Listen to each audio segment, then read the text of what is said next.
Hey there. Hi. We're probably like most people watching this channel. We work full time and then just schedule trips with your RV whenever you have the opportunity. We scheduled this one 3 months ago and impatiently waiting ever since. So I just finished up a 50-hour work week and getting ready to hit the road and try to make the best use of our time while we're gone as we can. So get everything loaded up the night before and have everything ready to go so we can just roll out. Planning on attempting our first boondocking at Walmart as our first night's adventure. See how that goes, see if they let us stay. And then where we wanted to go, Hocking Hills, was fully booked on the weekends for the rest of the year. So we ended up scheduling Indian Lake campground for the weekend, and then we're going to spend the week in Hocking Hills.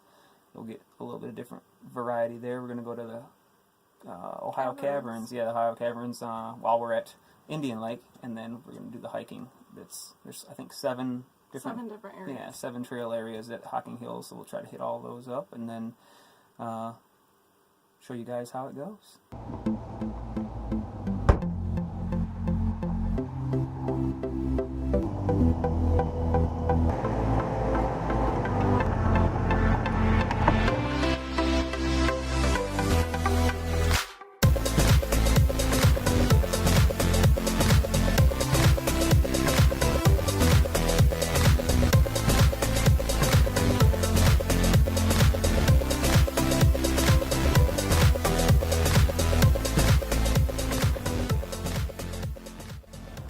Well, we made it to our first destination.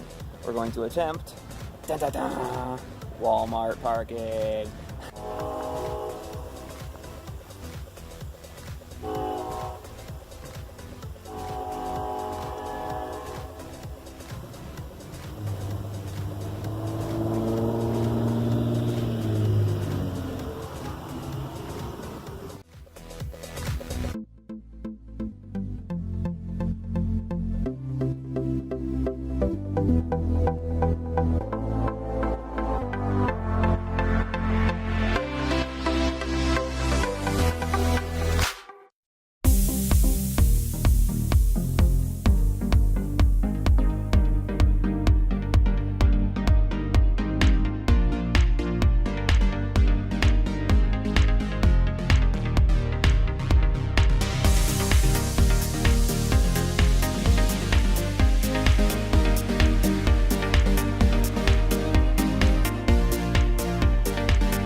Towards the end of the season, it would appear that Indian Lake is the mecca for water sports activity. If you've got toys, I would highly recommend it. Making the transition into RV living full-time like we're doing, if you get lucky enough to get your rig a little in advance of what you're going to be living full-time, you can do like we're doing and take some trips from time to time and find out what you do and don't like, and if you're handy enough you can modify and change it. And we've been remodeling this whole thing, and just this trip we've both realized we really do truly hate the way the closets are set up. There's 3 closets. If you're standing in the bathroom, where you mainly are when you're changing, you have nice access to the first door, nice access to the second door, but then the third door for some reason is turned around. So you can't, if you open the door, you're blocked. Can't get into it. So you have to come outside the bathroom and then you can get into it. So even though we're camping right now, got the tools with me.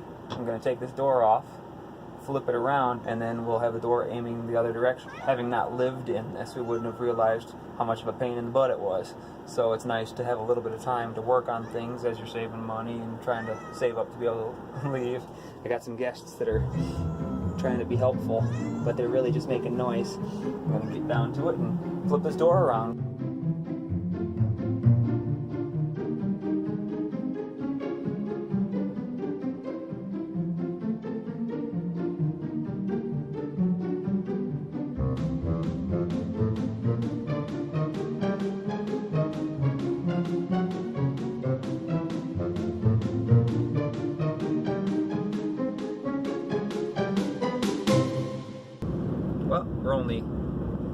behind schedule. It's 8:40 instead of 8:30. And we're headed out on our way to the first pit stop of the day at the Ohio Caverns. It should be a cool little tour, and you're only allowed to do still photography in there. You can't do any video, so I might throw up some still shots here and see if we can give you some information about the place and maybe some of the history too. Tucked between the rolling hills and endless farmland of Champaign County, Ohio, the caverns were formed thousands of years ago when an underground river cut through the limestone, opening vast rooms and passageways. The Natural Wonder Tour enters through a sinkhole entrance opened in 2012. The caverns hold a steady 54 degrees year-round, regardless of the surface temperature, and the humidity is always above 90%. The caverns are the largest in the state, with over 2 miles of surveyed passageways and depths ranging from 30 to 103 feet. It takes 500 to 1,000 years for a cubic inch of calcite crystals to be formed. The largest and most famous crystal in the Ohio Caverns is the Crystal King. It's one of the largest, most perfectly formed stalactites in any cave anywhere. Almost 5 feet long and about 400 pounds.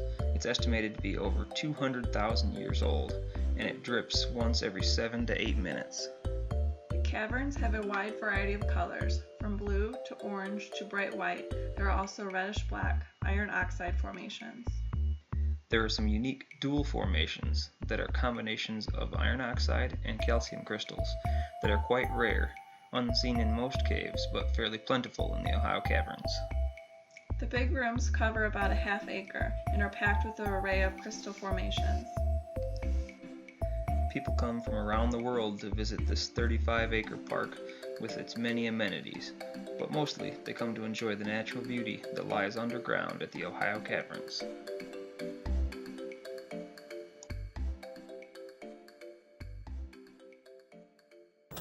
Goodbye, Indian Lake State Park, on our way to Hocking Hills.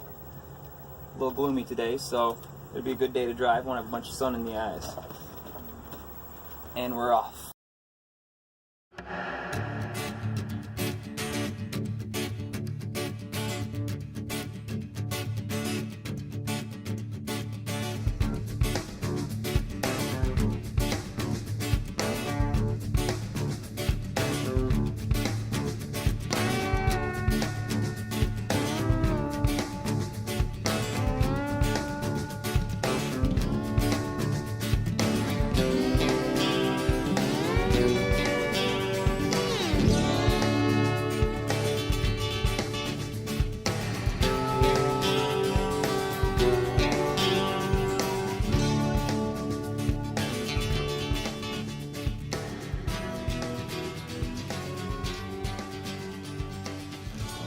Well, that was a harrowing adventure. A little scary. We've made it to Hocking Hills State Park, which was actually campground's called Old Man's Cave Campground, so we missed the sign for that. We turned down the wrong road. That took us and, up. Well, you'll see in the footage, yeah, the streets are insane. It's the first time we had it kicked down to second gear, and we were only going 18 miles an hour in second gear, just hauling, working up that hill.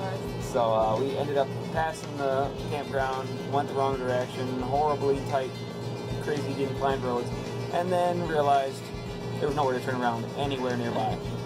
So we had to just kind of pull off the side of the road and unhook the Jeep, and I shimmied around in the road and got turned back around, and Allie just followed me to the campground in the Jeep. We're here now. We got parked. Kind of sucks because there's a tree in the way of our awning, so we can't put our awning out while we're here for the long stay. Hopefully have some good hiking to show you guys too. Glad we made it safe.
we've got some hiking under our belts, so we kind of got spoiled. We went to Turkey Run, Indiana last year. Similar landscape, but you actually walked like in the caverns, like walked where, like along that, you'd be walking up that was the path. The stairs were in there, so not discounting the awesome view here, but we got a little spoiled from similar terrain and a little bit better trail routing. So these trails seem to be a little bit shorter too, but that would be good if you don't like long hikes but you want good views. So that's definitely a plus for Hocking Hills. There are stairs, but the distances aren't that long, so that could work to your advantage. So we're gonna hit some more trails and get some more footage.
We ended up with like 7 miles in today. Got back to camp and figured we gotta let kitties see some nature too, so brought them out behind. Luckily our site has a pretty good backyard, if you will, to it, and it has a little trail that's not a designated trail, but goes down to a little lake behind, so we got a little bit of privacy and we can allow the cats to go out and play around, getting them used to being outside and hanging out in nature, because they're gonna have this as their yard a lot in the future. Out here scoping out the mushrooms and seeing what it's all about. Not to live inside the sticks and bricks. I think they like it. They still don't like riding down the road because of the bumps and the noise of the diesel and everything, but seems like they're getting used to being outside, having a good time. Good boy. Balancing like a cat should. Come on. Well, we're gonna make some dinner, call it a night, and catch you guys later. And we left about 8:45 this morning. Got a somewhat early start on our trip. 15 miles to Cantwell Cliffs. It's 15 miles through hill country, real beautiful. We were able to come out here with a little fog in the air. Just fog over or in between the hills over the cornfields. It's kind of a cool look. So, give you a little shot of that. Check it out. One advantage to getting up earlier is you see that there's 2 cars in the parking lot. So we're gonna get private viewing, if you will, of the Cantwell Cliffs, because we took the time to get up a little earlier in the morning. We'll see what it's like when we come back, when we've finished our loop, if it's a little more active or not.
just finished up the Rock House loop. That was not a very long loop, but Rock House was pretty cool, and there's a waterfall that, if it was flowing, It would be awesome. would be pretty awesome. And they have no wading or swimming signs, So it must get really cool. so must fill up with water at some point. But we're just too late in the season. I'm sure it's a springtime thing.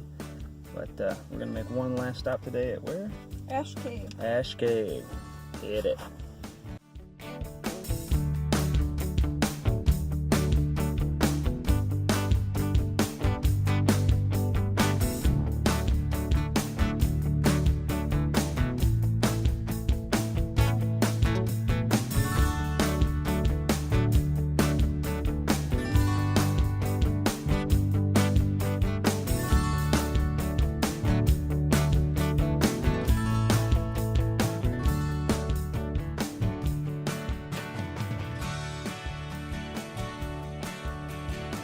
Made our way past Ash Cave, went in on the high road, had to climb up and then climb back down, and then the back way is just a little paved path.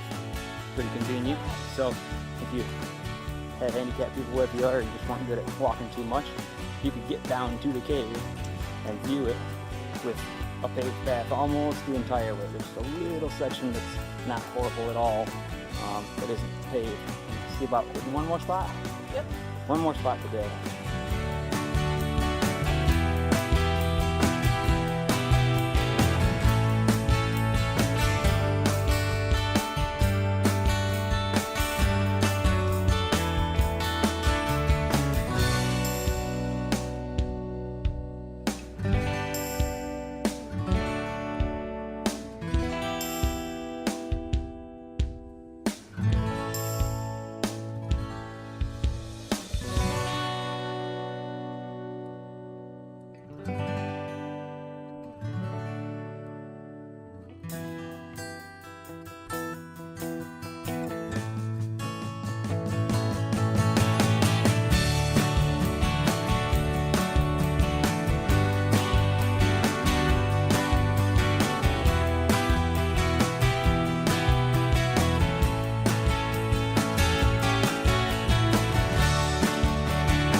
Well, if you made it this far, you either know us, you're really bored on YouTube, or you actually like some of the content we're throwing out there with these hikes. We obviously had a lot of hiking this weekend. Enjoyable in plenty of ways. So if you liked the video, you should give us a thumbs up, comment below, and subscribe.